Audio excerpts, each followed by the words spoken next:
Hello, and today for review I've got yet another fresh Chi-Fi product made by one of the two flagships, at least in terms of quantity of releases. It's CCA CKX, hard to pronounce name, and basically it's the sister brand of KZ, so it can be considered as yet another KZ model. I still don't know the logic behind the separation of these two companies, because sometimes CCA releases more affordable models, but sometimes they create more advanced in-ear monitors, and CKX, it's probably a good example of that.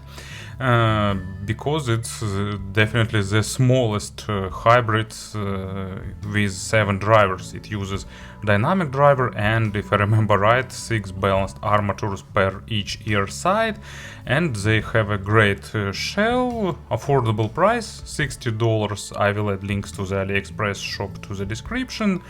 And probably let's proceed to review, because it's hard to keep in line with all that releases, but let's try to see what it offers.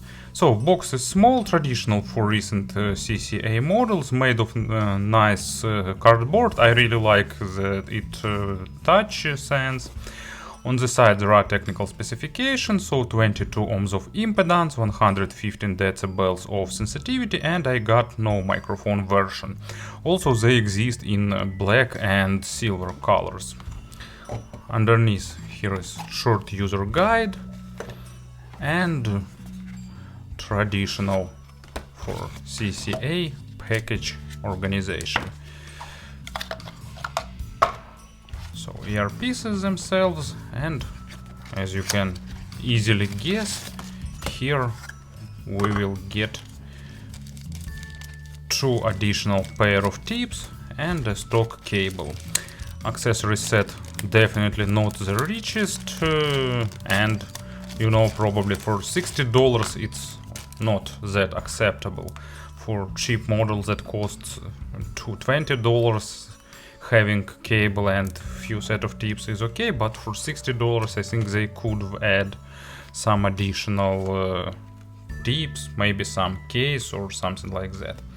Let me zoom in a little bit, because quality of shells are nice. They are really stylish, they are built pretty good, and you can see they are small.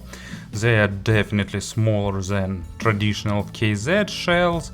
They are made of metal. Unfortunately we can't see all the drivers inside, but I'm pretty sure that they all are present. One pressure relief hole, second one, so you can see they are pressure balanced. They have a good and well extended spout, giving a bit above average sound isolation, nice lip for holding the tips, protective grill, so all that parts that are necessary for the good in-ear monitors are present. Wearing comfort is also pretty nice, because shells are small, inner parts are all smooth, and it's easy to find the proper fit in ears and to get a good level of comfort during the long listening sessions. So in this aspect everything is also good. And build quality is also nice. They are heavy, so it's a pleasant sense of reliability because of weight. And here is the stock cable. It's traditional for last models by KZ and CCA.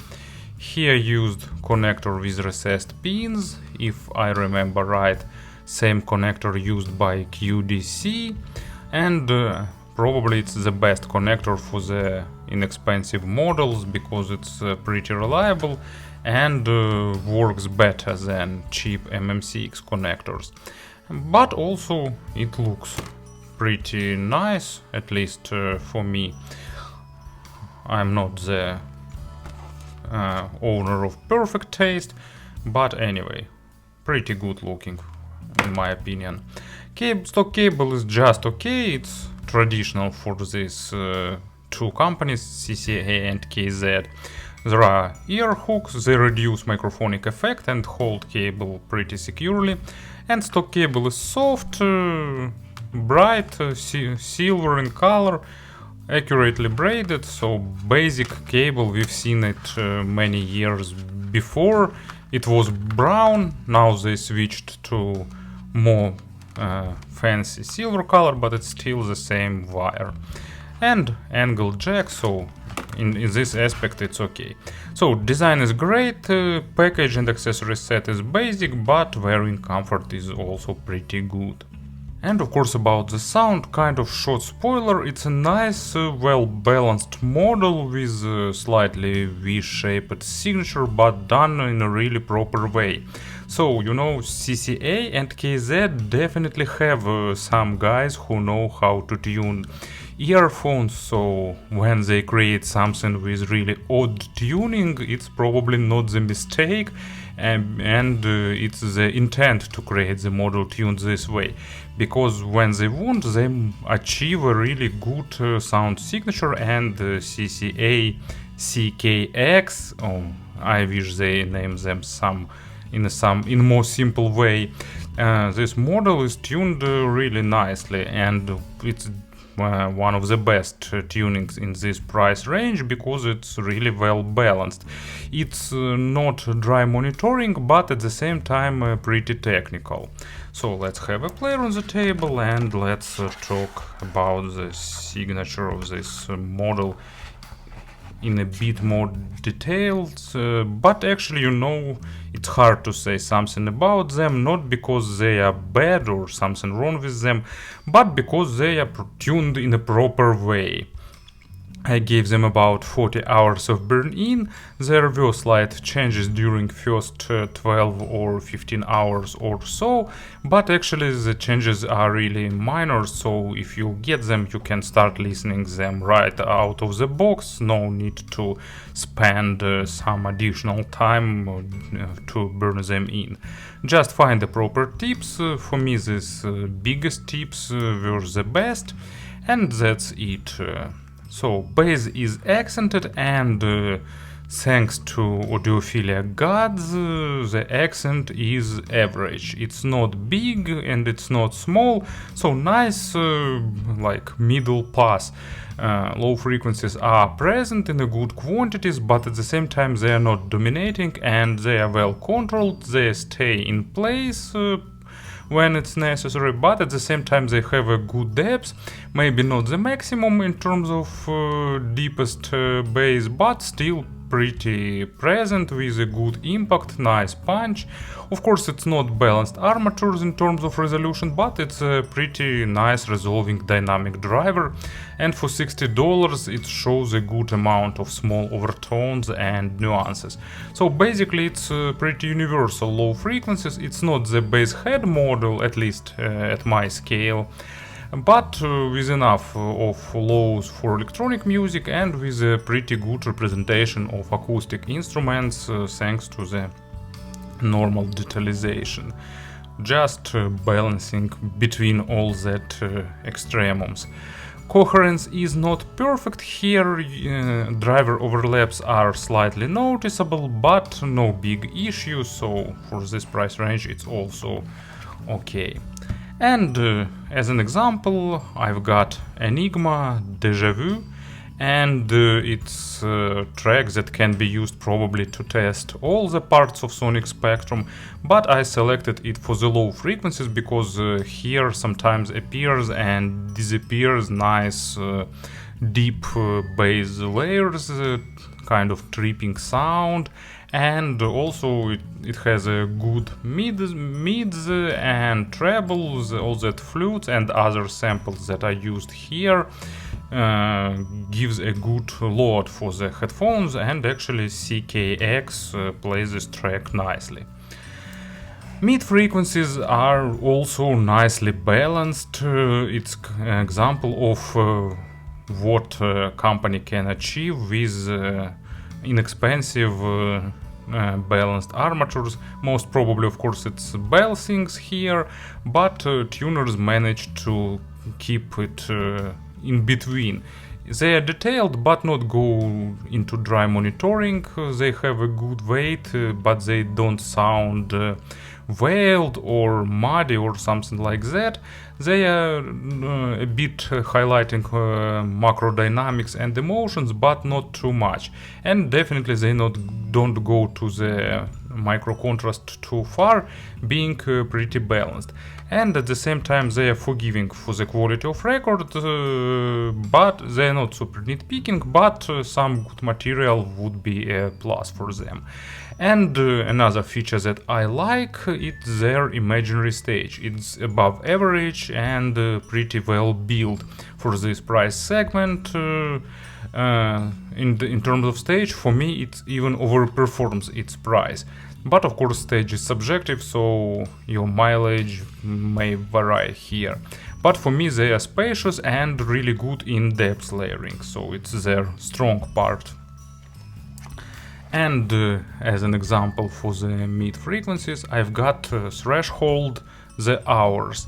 I really recommend this group to everyone who like heavy metal, and I don't know why this band is not as well known as some others, but for me they are really worth public attention because they create good riffs, catchy tunes. It's kind of a mix of progressive and thrash metal with really nice influence of classical neo-progressive bands. Sometimes I hear something similar to Camel, sometimes to Marillion. So guys are really good in creating, it's not kind of bent to some particular genre, it's just a good metal music.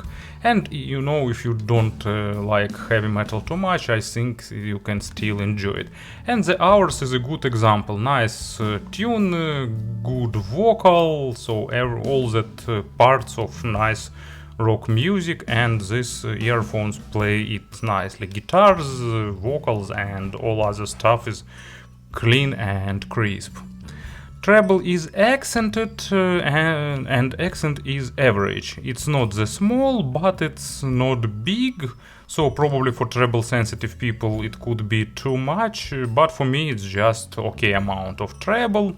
It has slightly above average extension and it's a bit simplified in terms of attacks and decays, expectably for this price range. And of course there is no such things as layering or superb overtone saturation, but it's still a clean, crisp treble with nice resolution, sounding pretty natural without too much of harsh accent, without sound too metallic, so basically nice and well balanced treble to play basic tones and all that other stuff. So really good for this price tier too. And as an example, Rolling Stones, Painted Black. First I wanted to use it as a bass example because this track is really interesting. It has interesting bass line, but actually many earphones just lose this bass line, and CKX plays it really well balanced. But also it has nice percussions and guitars, so it requires nice treble performance, and these earphones delivers it too. So I decided to use it as a treble example. Not something audiophilic, of course, but this model is not created for that super nuanced, super extended high frequencies.